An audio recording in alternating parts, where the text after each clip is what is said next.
tey ñun li centre bi lépp lu ñu fiy def pour casser la fracture numérique la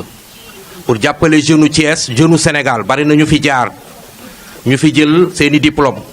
bari na ñu fi ñëwaat indi seen diplôme ni am nañu liggéey bari na ñu fi ñëw bu ñu fi jëlee diplôme dañuy ñëwaat indi ko ne ñu am nañu liggéey les récipiendaires yi fi jaar yàgg nañu di bëre man ak yéen di xeex man ak yéen parce que nee naa leen lenn Habib Niang mën na leen indi ngeen def formation mais yéen a moomal seen bopp formation bi parce que xam-xam bi bu duggee Habib mën na lu ne mën na leen maytee loxo mën na leneen waaye mënul dindi xam-xam bi seen bopp kon li mu ko def yéen la ko defal ci biir formation bi aussi tolloon nañu ay jamono fii bi fi Habib Niang di njëkk a dugg fii mbaar la fi fekkoon tey salle de classe bi ay bonne volonté ñoo ko fi tabax loolu moo waraloon ñu am benn session benn moment boo xam ni amuñu woon parce que cours yi même bi ñu koy continuer ci fi ñu ko doon defee tàngaay bu metti la ñu ko doon defee ak dispositif yu metti waaye monsieur Niang dañ koy wax merci parce que fii la njëkk a ñëw fekk fi ay muuma may leen matériel tey bu ànd yoree ay jeunes yi ñëw fi def formation dañ koy def lu dul sant ko et une chose taxawoon na fii ni ma centre bi salle bi su ngeen bëggee ma tabax ko amoon na yéene bi waaye yàlla dogal li mu dogal keneen def na ko waaye Habib centre bi sa centre la fii c'est l'état moo ko moom waaye Thiès waaye ñoo ko war a entretenir chaque personne moo ci war a entretenir fii tey gis nga usagers yi loolu ñuy jënd kii bi mooy permettre ñu mën di defar fii nga gis nii dañ fee bëggoon def tey naaj bi tàng na lool bu cérémonie amee ñi ngi ñaan balaa cérémonie ñëwaat ñu def fi mbaar te monsieur Niang on t'interpelle sur ça amoon nga yéene tabaxal ñu saal keneen tabax na ko waaye nag ñu defal mbaar fii loolu lañ lay ñaan centre bi ñu ngi la koy ñaan à mon nom maa koy wax ñu ngi lay ñaan nga defal ñu mbaar fii parce que fii ñun ñëpp a ko bokk et je remercie aussi les jeunes ñi nga xam ne ñoo fi ñëwoon def formation sont des jeunes dynamiques exceptionnels mais ay boy yu guerrier lañu li ma leen doon wax mooy tey le gestionnaire va le dire parce que correct brochen woon naa leen ko nee woon naa leen maintenance lañu waroon def gestionnaire bi daf ma woo barki démb ni ma faal mu ne ma jëlaatal liste yi ñu defal leen bureautique booy yi nañ leen defalaat bureautique continuer seen formation yoo xam ni musuma leen xam di leen yor di leen former di leen jàngal yàlla may ma ñu ci am ndam loolu nag nga yor ay ndaw ñun dañ lay gunge ci loolu fii këru ñëpp la li gën a xam nga tey fii doo fi rus parce que fekkoon nga fi ay muuma nga dugal fi sa doole kon fii boo fi ñëwee di nga fier leneen it sañ nañ taxaw ni la lii la ñu bëgg mais am nañ yaakaar ci yow loolu laay wax pour parce que dafa temps bi dafa gàtt tey gestionnaire bi ngay gis ni dafa waroon animer ji benn séminaire on devait le faire depuis 11h moo tax démb bi ma ni on démarre à 10h pile ma ne ko Habib nee na on démarre à 10h pile loolu moo indi retard bi mais ñun xam nañu loolu du ci yow mais ñu ngi jéggu lu baax wasalaam merci. di leen dalal fii ci centre de recherche et d'essai centre de recherche et d'essai donc bokk ci ministère de l'enseignement supérieur bokk aussi ci direction générale de la recherche mu nekk centre boo xamante ni tey li ko jóg mooy formation encadrement accompagnement jëmale ko donc ci population yi rawatina la aussi ci xale yi tey li xew fii donc dañ koy rafetlu ndax lu am solo la ndax jeunes yi tey lii lañ soxla mu nekk formation boo xamante ni formation pratique la tey ku ci jógee tey bu la neexee commencé dem liggéey li ci des nag comme ni ko Mafal waxee donc ñun aussi ñu ngi koy remercier dafa nekk formation boo xamante ni aussi c'est pas facile mu nekk formation boo xamante ni niveau bu nekk ngay am donc loolu lu jafe la ci nga jox leen donc benn xam-xam bi kon nag donc ñu ngi koy ci remercier président donc li nga def nii am na solo yaakaar naa ni tey mouvement bi donc di mouvement ànd suqali Thiès di mouvement ànd développé Thiès yaakaar naa ni yaa ngi def sa waar dama wax ni donc bu fekkoon ni ñëpp dañu def comme ci yow yaakaar naa ni tey jeunes yëpp dañu am liggéey donc lu ñu lay wax rek donc tey yow def nga sa part di colibri donc part di colibri mooy lan mooy dafa am bis benn lakk bu metti am donc c'est une légende amérindien lakk bu metti am donc ñëpp toog animaux yëpp ku nekk xamul looy def dañu gis ni donc benn colibri muy picc bu ndaw moom moo jóg donc dem di witi ndox di ko def ci taal bi di ko taal bi ba mujj gi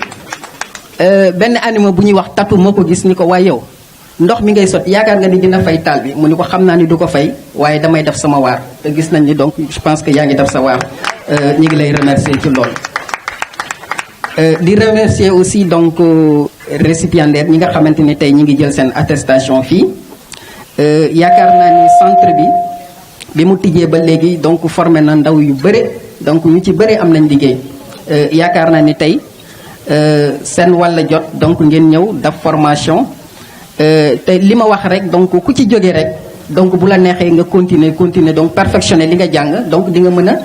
tijji sa atelier di nga mën a tijji sa entreprise donc commencer liggéey donc yaakaar naa ni loolu début la ni ko formateur bi waxee aussi donc formation yi ñu ngi fii dañu bëgg donc boo leen paree tey ci cérémonie bi ngeen continuer donc def formation bureautique au moins tey dina leen permettre loolu aussi donc ku ci bëgg a liggéey aussi di nga ci mën a liggéey. comme ni ñu ko waxee le mouvement And Suxali Thiès dirigé par monsieur Habib Niang bi ñëw initié lii ma ñaan ngeen tàccul moo ko bu baax a baax. oui kaddu yi nag du gudd torop parce que on va être pragmatique comme il l'est monsieur Habib Niang deful ni dama leen di former mais moom li tax moom ñun ñu neex a jël parole ci mbootaay day ñëw def ba pare ñun suñu wax du bari donc li muy def nii comme ni ko monsieur Mafal waxee ou bien le responsable de la CRE leader yëpp bu ñu defoon nii jeunes yi mën naa ne parce que léegi monde bi lu mu soxla mooy formation métier du jàng école du ay jàng yu bari du diplôme yu bari non non mais métier boo ko amee mën nga ubbi sa mbaar toog di liggéey mais da ngay jàng bay bëgg a dee ba jeexal diplôme yépp te doo am qualification Habib nag loolu la comprendre moo tax muy jëmale ay action am jeunesse am si former leen ba pare soog leen xool nu mu leen di insérer donc daal du ñu mën lu dul magnifier loolu di ko sant si formation bi di ko wax au nom de toute la jeunesse du mouvement And Suxali Thiès ainsi que les parents vous disent merci monsieur Habib Niang et que la fête soit belle merci beaucoup. À l'endroit de monsieur Habib Niang que je connais à peine bon maa ngi koy doog a gis démb bien vrai que j'ai bénéficié de cette formation sans pour autant le connaître bon monsieur Mafal ñu ngi lay sant di la gërëm parce que vous avez affronté vents et marées pour ñu réussir jour bi yaa ak ses collaborateurs ñu la doon jàppale ci liggéey bi yëpp fàttewuñu leen ñu ngi leen di gërëm yéen ñëpp mais di wax ni rek monsieur Mafal monsieur Habib Niang dafa def loo xamante ni bon daf ma marqué wax naa ko dem dinaa ko waxaat tey parce que la répétition elle est pédagogique bon je vais pas faire l'exception donc hier maa ngi koy ni carrément xawma la te bénéficier naa sa formation parce que daa am benn grande sœur bu ma bokkal koñ moo ma boole moom mun naa ma Habib Niang il est pragmatique day def lu muy wax ma ne ko ah bon ma ne ko ah dinaa ci dugg ba xam parce que politiciens yëpp bon bu ñu la waxee lii def lee bon dinaa ci dugg mais ba ma ci doon dugg franchement j'étais à demi-mesure maa ngi ci doon dugg mais amoon naa raison garder tuuti parce que wóolu ma woon projet bi mais au fur et à mesure ñuy dem ñuy avancer ba finalement monsieur Mafal ba mu ñu ne le grand jour est arrivé bon ci laa doog a gëm ni carrément y a des personnes de valeur yoo xamante ni dañuy exécuter li ñuy wax. donc du coup je tenais à remercier monsieur Habib Niang ci geste bu mu def à l'endroit de la jeunesse de Thiès parce que ku nekk sa région nga am gaa yaa ngi defal seen région yi ñoom ñëpp mais moom dafa jël jeunesse Thiès boole leen ci formation bi donc amuñu sa fay ku nekk am na tul mu jàpp mu ñëw yokk ci lii bon ça ne fait qu'embellir notre armoire donc du coup je vous remercie ak monsieur le directeur de la CRE monsieur Babacar Lay ñu ngi lay remercier parce que boo ñu joxuloo activité yi duñ fi mën a toog encore une fois je vous dis merci à tout le monde et que la fête soit belle. À monsieur le président du mouvement And Suxali Thiès monsieur Habib Niang, au directeur du centre de recherche et d'essai de Thiès monsieur Babacar Lay,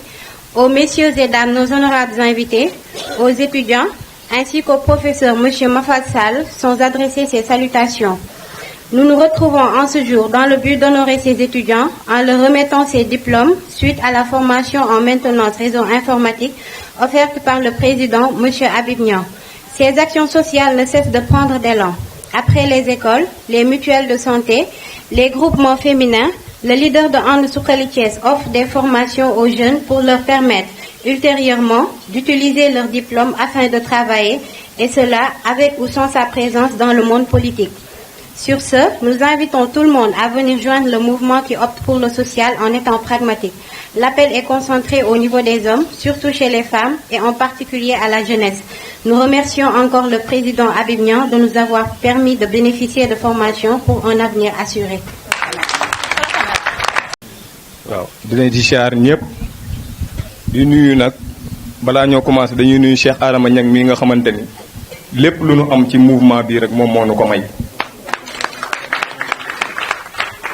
di ko sant bu baax di ko gërëm bu loolu weesoo ñu ngi nuyu kilifa gi nga xamante ni moo nekk ci kër gi di directeur bi di monsieur Babacar Gueye monsieur Babacar Lay waaw ndaxte dafa am loo xamante ni dafa am solo trop te nit ñi dañ ko war a xam waaw muy Mafal mii nga xamante ni dañ ko gërëm mention spéciale moom mi ngi doon sàkk def xam-xam bi ci ñun. bu loolu weesoo dañuy nuyu Habib Niang mii nga xamante ni moom mooy suñu lépp ndax ki nga xamante ni moo la yóbbu fi ngay sàkkoo xam-xam ba nga am sa diplôme kooku mënoo koo fay kon ñu ngi koy sant bu baax di ko gërëm. dafa am loo xamante ni nit soo nee dama ni rek la fa tënk nit ñi yaa koy wax te dafa am loo xamante ni bu la ko nit defee ku la defal lu baax faaw nga dajale ñëpp wax ko ba nopp yu baax yëpp mën koo dégg ndax def na lépp ba bët yëpp gis ko kon Habib Niang ñun amuñu fayam ndax dafa am ñeenti wolof wax daa am loo moom luñ la boole loo bokk ak loo doonu dara li nga moom doo ko ba muy yàqu ndax sa alal la li ñu la boole mooy mouvement And Suxali Thiès bii ñu bokk ñun ñëpp ku ci nekk sa morom ay nawle la ñoo ko moom li nga doonul dara nag mooy yëfi jàmbur da nga cay maanu waaye nag dafa am loo xamante ni duñu lot ci mukk di ko wax mooy jeunes yi nga xamante ni la Habib Niang dajale ba ñëpp bëggante fonkante di jàppalante te yàlla rek tax bu loolu weesoo également dafa am loo xamante ni nit mënoo koo wutal liggéey te formé woo nit bala nga ko yóbbu fenn di nga ko formé ba pare doo ko yóbbu fenn waaye ki la formé ba pare jël matuwaay yim la war a formé def ci alalam def ci ay teraangaam def ci léppam pour bëgg nga am xam-xam pour mu wut fu mu la teg kooku mënoo koo fay. kon Habib Niang il est engagé te engagement boobu c'est un engagement personnel pour l'intérêt général kon engagement boobu Habib Niang di def ñun mënuñu koo fay ndax defal nañu loo xamante ne wax dëgg yàlla ñun mënuñu koo fay duñu jug ci di ko remercier kon ñu ngi koy sant bu baax di ko gërëm bu baax. Messieurs les invités, chers élèves, d'abord je souhaiterais remercier le CREI de m'avoir si aimablement invité. Oui, j'aimerais avant tout d'abord adresser à vous, chers diplômés, du fond du cœur, mes vives félicitations pour ce magnifique défi que vous avez relevé et gagné le diplôme de maintenance en informatique. Ce que vous avez accompli et réussi, c'est grâce, certes, à une profonde motivation et d'énormes efforts, mais aussi d'importants sacrifices consentis. Pour y arriver, vous n'étiez pas, sans doute pas du tout seul. Vous avez pu compter sur le soutien moral de votre famille et de votre amis. Je vois d'ailleurs que vous étiez nombreux aujourd'hui à être accompagnés. C'est tout mieux, il faut partager sa joie dans des moments pareils. En obtenant ce diplôme tant convoité, vous avez franchi une étape décisive, quasi irréversible désormais dans votre formation, qui va déterminer la suite de votre orientation professionnelle. Aptitude, vous avez le droit de vous réjouir pleinement. Je vous réitère mes vives félicitations pour cette belle promotion. Vous l'avez bien mérité et vous pouvez être fiers de vous. Je vous présente mes vœux les plus sincères par la suite de votre formation et de votre future carrière. Salaamaaleykum mbokk yi. ak ki nga xam ne maanaam moom moo yore formation bi monsieur Mafal di sant di leen gërëm di sant aussi élèves yi xam ne tey def nañu formation bi balaa yi may wax rek comme tey naa dafa xaw a tàng ak ci dafa xaw a bëri vraiment lii sama contenté parce que tey mooy sama deuxième fois tey may ñëw au niveau de CREI njëkkoon naa fi ñëw pour soutenir les sourds-muets tey mu ñëwaat fi encore fekk bi tamit lu rëy donc man mun naa fii sama kër la. li may wax rek mooy ñun mouvement ànd soxali Thiès d' abord suñuy credo mooy lan mooy d' abord développement mooy lan mooy social bi accompagner son excellence le président Macky Sall moom mi nga xam ne moo décrété année 2019 année 2018 année sociale parce que ku wax social wax nga formation wax nga éducation wax nga santé lii nga xam ne tey def naa ko tey moi je pense que yëpp teg ngeen ci bët li may faral di wax rek mooy ñun mouvement ànd soxali Thiès on a besoin des gens de qualité des gens bien formés tey foo mun ci dem tey ut liggéey li leen njëkk a wax mooy ban diplôme nga am tey ñi ci ñëw ma utale liggéey nii ma diwle utal na ko liggéey mais amul benn diplôme tey lii seetlu na tey ñëpp lii tey diplôme bi tey ngeen am tey boo leen doon def formation à temps réel di ngeen fay ay millions donc lii sant si yàlla bu baax di remercier ñi nga xam ne maanaam tey ñoo ñu facilité ni mu def la formation d'aujourd'hui c'est pour vous dire que rek ñun de dinañu continuer à vous accompagner la jeunesse j'ai toujours l'habitude de le dire l'État ne peut pas tout faire il faut qu'il y ait au moins des bonnes volontés yoo xam ne ñu jóg accompagner le président de la République pour ses ambitions pour Thiès parce que Thiès tey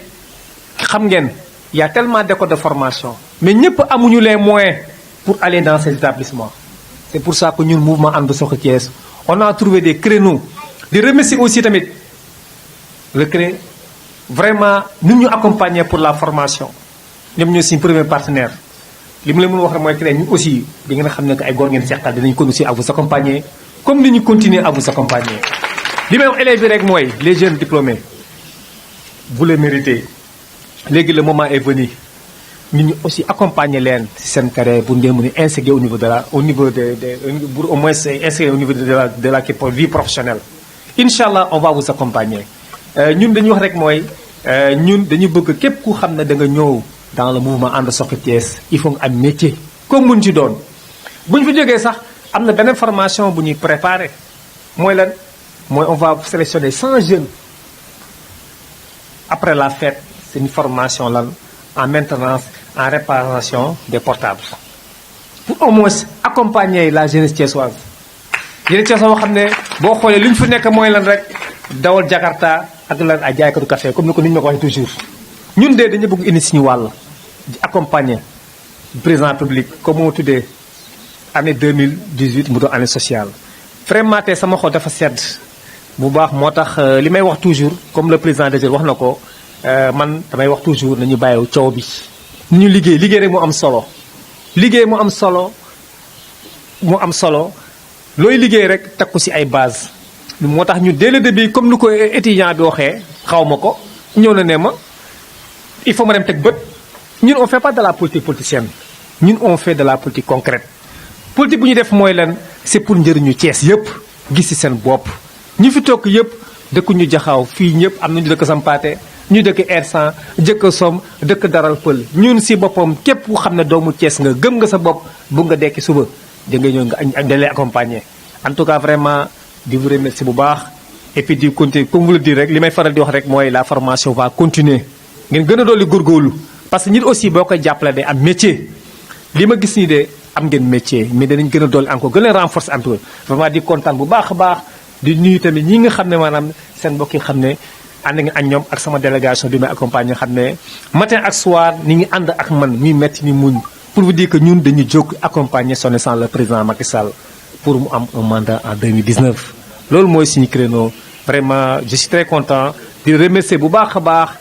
di rafetlu tamit seen taxawaay pour vous dire que rek ñun bu soobee yàlla on va continuer à vous accompagner ba ngeen insérer ba ngeen ñu mouvement ànd soxla Thiès intégré parce que ñu loolu mooy suñu créneau ku wax soqali rek mooy développement loolu mooy émergence mooy émerger vraiment di remercier bu baax a baax wasalaam jërëjëf merci. formation bi moom maa ngi gërëm ñëpp ñoom Habib Niang Mafal ñëpp ñu nekkoon ci formation bi. formation bi daal am naa ci jëriñ waaw bu may ñëw daal gëwuma woon ni dinaa ci doon am lii mais tey lu ma am ni moom maa ngi remercier monsieur Habib Niang Mafal ak ñëpp ñu fi nekkoon daal. Comme moi je suis titulaire d'un bac cette année-ci, bon avec la formation je vais emmagasiner beaucoup de documents pour ma vie professionnelle. Habib nous l'a promis et il l'a fait avec la formation. Et il a prévu même des formations en décodage téléphone, en assemblage téléphone. Parce que, en tout cas, on est très content de lui et on a espoir en lui. C'était bien, c'était en maintenance informatique. Mais c'était trop difficile au début, mais on a pu gérer. Tey moom dañoo kontaan bu baax a baax si monsieur Habib Niang di remercier au passage tamit monsieur Mafal et monsieur Babacar Lay qui directeur de CREI. waaw te formation bi métti woon na bu baax sax si début bi mais après ak nit ñi noonu ni ñu kiyee noonu mën nañoo dañoo dem ba nekk en famille ñuy liggéey normalement ba affaire bi tey mi ngi nii ñu jot suñu kii en maintenance informatique assemblage installation machine. yokku liggéey bi rek continuer di formation bi ak monsieur Habib Niang pour ci politique am dafa bëgg nit ñuy liggéey ay xale yu muy formé ñuy liggéey bu ñu ko waxee war nañu ko gëm tax parce que am na yeneen formation yu muy dig da ko daal téléphone am na yeneen sax yu bëri vraiment on attend bien beaucoup de lui merci beaucoup. formation moom mooy base lépp loo gis parce que tey pour nga dimbali nit pour mu liggéey il faut que mu am qualification pour nga am qualification il faut nga def formation. ñun nag mouvement ànd soxal Thiès comme ni la ko xamee d'abord c'est un mouvement d'abord de développement un mouvement social dafa jóg pour jàppale askan bi la jeunesse. parce que boo leen xoolee la majeure part les 80% de notre yëpp lu ñuy def si wàllu formation dañ koy def si wàllu les femmes et si wàllu les jeunes. bon ñun c'est ça bon effectivement li ñuy def yëpp c'est pour aussi accompagner son excellence le président Macky Sall. bon moo ko di c'est ça parce que li may wax rek mooy parce que man ci moom dina la wax ni que d'abord je suis un ingénieur de formation. li may wax tey li ma waxaat rek laay waxaat tey formation lu am solo si biir dundu doomu aadama man dama bëgg ndaw yi pour ëllëg tey bu ñu toogee feneen wala président am suñu confiance dénk ñu benn doomu temps responsabilité li ñuy jël mooy c'est des jeunes d'abord qui sont bien formés ñi nga xam ne dañ jóg pour le développement du Sénégal pour le développement de la région de Thiès. waaw moo tax man ma jóg sama coordinateur avec mes moyens personnels.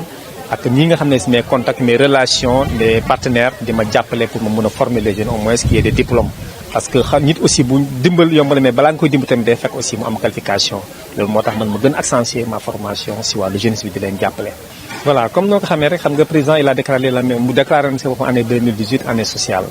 ñun avant 2018 ni ngi woon dañ ko si fekk si ñun boo xoolee ñu ngi woon si wàllu dans les établissements scolaires. ñu ngi ci poste de santé yi ñu ngi ci mutuelle de santé yi ñu ngi ci formation des jeunes ñu ngi ci formation des femmes baa ñu benn secteur boo xam ne mouvement ànd soxla Thiès dugg ci loxoom même ci biir association sportive yi donc pour dire que ñun ku wax social wax nga développement wax nga émergence donc ñun loolu la ñu accompagner son excellence le président Macky Sall. voilà comme noonu ko xamee xam nga d'abord waa CREI seen bopp ñoom contacté seet si ma ñu ngi xëy façon politicien bu nekk façon homme d'état bu nekk ñëw fii seet si leen pour nit ñi parce que c'est vraiment fii formation bu am solo nañuy def fii bi ma ñëwee keroog fii tey je pense si je me trompe pas tey ça fait presque 7 mois laa fi gëj ñëw naa fii j'ai vu que la formation bi si formation de maintenant informatique il faut des gens sourds-muets ñi nga xam ne vraiment yàlla dafa wàññi seen kii tuuti bi ma ñëwee j'étais ébahi parce que bi ma ñëwee lu ma njëkk a yéemu mooy ni ñuy former ay xale xam ne si naaj bu tàng amuñu benn matériel ma ne man ma nekk doomu Thiès mënuma concevoir tamit xale yi xam ne tamit ay xale suba nañu ëllëg war a jàppale ni war a liggéey pour askan bi ma leen di seetaan sama yaram sama gor sama jullité mayuma ko moo tax ma jël ay matériel didactique jàppale xale yi jàppale leen bu baax di leen accompagner si loolu nag laa am benn partenariat ak waa CREI pour la formation des jeunes du mouvement ànd soxla Thiès ak ñi nga xam ne sax aussi nekkuñu seen bopp dans le mouvement mais ñoom seen bopp dañ leen wax ni mais policier benn nañu moo tax bi ñu ñëwee tey seen bopp jël nañ engagement ñu ànd ak man pour jàppale seen le président Macky Sall. waaw surtout ça parce que li ñu def yëpp c'est pour accompagner le président public li may wax rek président mu nekk fu nekk il faut mu am ñu ko fa nekkal ñun de suñu bopp mu yëg ko mu bañ ko yëg ni nga ko nekkal biir Thiès tey Thiès yëpp xam nañu tey mouvement ànd suxu Thiès lu muy def parce que ñun dañuy poser acte yoo xam ne li may wax toujours les gars nañu wàññi coow bi liggéey parce que ñu tey foo dem ne ñu dañ xam nga sànq am na élève bu ko wax de bëri na ku nekk ne la man la mais lan nga fi def il faut que les gens se posent la question tey Thiès waay kenn naxatu leen keroog bi ma jàkkaarloo ak kilifa bu mag boo xam ne ku jege président mu recevoir ma dans son bureau président Mamadou Sa mais lan la ma wax ma ne ko expliqué naa ko ma ne ko les gens si di que Thiès mu ngi dox mais Thiès doxul parce que lu waral mooy y a trop de comment on appelle trop d'engagement trop de promesses léegi nit yi kenn naxatu leen léegi man booy sax le début les étudiants là élèves yi le début disaient que la formation mënul nekk mais formation boo xam ne tey boo ko doon fay nu mu dee di nga fay plus de 800 000 francs année bi ñu defal la ko ñu defal la en combien de ñu defal la formation en combien de mois en formation en 2 mois avec des formations en même temps formation pratique théorie et pratique donc là vraiment c'est quelque chose ma li may wax rek mooy man du ma sama wax bëriwul j'ai pas l'habitude toujours de parler yéen sa bopp teg ngeen si bët man li may def mooy damay jëf nji teg bët ku mun a ànd ak man li may def yëpp nag c'est pour accompagner le président comme toujours président li mu koy defee ma waxam bëriwul il est en train tout le temps di inaugurer mu ngi chaque semaine mu ngi inaugurer benn acte li ma wax yëpp mu ngi koy jëf mu ngi accompagner la population man nag acte boobu nag laa jël si sens boobu laay doxee di ko accompagner. sama mouvement pratiquement ñu ma gën a mettre l'accent sur les femmes et les jeunes parce que les jeunes sont ñoo dynamiques femmes yi les vrais électeurs li may wax toujours mooy jigéen ñi parce que boo xoolee ñun actuellement on est à 67 groupements des femmes yoo xam ne ñun ñëpp ku si nekk defal nañ la formation au eau de javel ñu ngi koy def te sax ñu ngi préparé après la fête de la tabaski bu incha allah bu si jàllee dañuy def benn sargal bu mag sargal boobu sax on va inviter le son excellence président Macky Sall mu ñëw assister ko mu xool est-ce que réellement lu mu ànd soxla lan la ko liggéey biir Thiès pour mu xam formation des jeunes tamit lu tee nañ ci defoon nañ fi benn formation leadership jeunes def nañ ko def nañ ci beneen formation beneen kii tey encore aussi après la fête on va faire une formation beneen formation yi def en micro jardinage dinañ def benn formation aussi en micro boulanger ak aussi yeneen formation xam ne on a déjà signé des partenaires avec des structures yoo xam ne pour accompagner la jeunesse surtout aussi li ñu ko def yëpp c'est pour accompagner aussi le président de la République pour mu am deuxième mandat en 2019. waaw c'est-à-dire que je sais que di remercier xale yi les jeunes bu wax leen que léegi kenn naxatul kenn xale bu noo sax mënoo ko nax léegi ñun lu ñuy def dafa leer yëpp lu ñuy def dañ ko def ci tànku ci président de la République ñuy jàppale son président Macky Sall parce qu'il est en train de poser des actes mu ngi liggéey moo tax ma nekk man li may wax xale rek nañ ko mayaat un deuxième mandat mais une dernière chance ñu xool est-ce que li nga xam ne déggoon na ko biir Thiès mu ngi koy def actuellement lancé na chemin de fer bi yaa bi am na ay BD bi nga gis nii y aura bientôt des jeunes ay doomu Thiès yoo xam ne dinañ fa commencé fa xëy di fa gontu ci bu soobee yàlla mais Promoville baa ngi ni démarré na biir Thiès assainissement bi bientôt démarré biir Thiès ay yeneen projet yoo xam ne président nama na ko biir Thiès donc bu ñu jàppale président bu keneen bu fi ñu encore ça va encore retourner à zéro moo tax man li may ñaan xale yi rek mooy la jeunesse particulièrement ñun ñëpp nañu am culture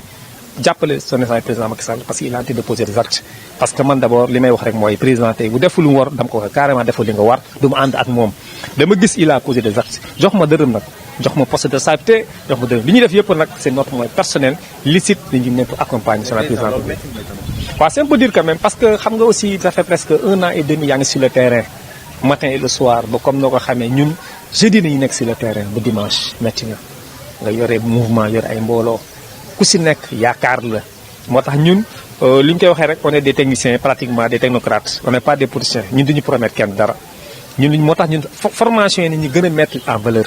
en action pour les jeunes parce que tey xale de kii tey boo ko defal formation jot na diplôme man de saa lii sama papa waroon fay tey 500 000 600 000 francs am naa ko sama mouvement président sama mouvement defal na ma ko mais dama si sant yàlla kii fu mu ko wax jëmal foofu lay orienté wu les femmes aussi nga jàppale leen si wàllu savon eau de javel nga formé leen jox leen ay matériel dam la ngeen liggéey mais jeex na nit chaque jour nga koy may jën boo ko jàppalee boo ko xamee ne ni ñu nappee jën kay mais jeex na métti na nag mais quand même on tient le coup quand même on tient le coup li may wax rek mooy il faut que le président aussi la public jàppale aussi les mouvements parce que tey bu falaate encore na xam ne que les mouvements ñoo ko fal di Thiès ak aussi ak mouvement am tamit c'est important de le savoir mu xam ko waaw dañoo vraiment di vous remercier